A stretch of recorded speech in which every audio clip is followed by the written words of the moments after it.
kung ang ating sense of security ay nasa ibang bagay maliban sa Diyos, yan din ay idolatry. Kaya naman, kung ang isip mo pera lang ang ating sense of security, kung saan gagawin mo ang lahat para magkaroon ka nito, to the point na minsan ay by chance, katulad ng pagsusugal at yung pagtataya sa loto, bakit hindi mo subukang sumunod sa Diyos at panghawakan mo ang kanyang salita na sabi niya, if you faithfully obey my commandments, all these blessings will overtake you. Ang sarap na sinabi niya, they will follow you and overtake you.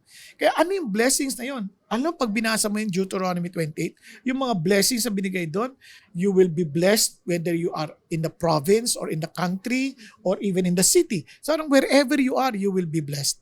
So walang sinabi doon na you will only be blessed if you have this much money. Walang ganun eh.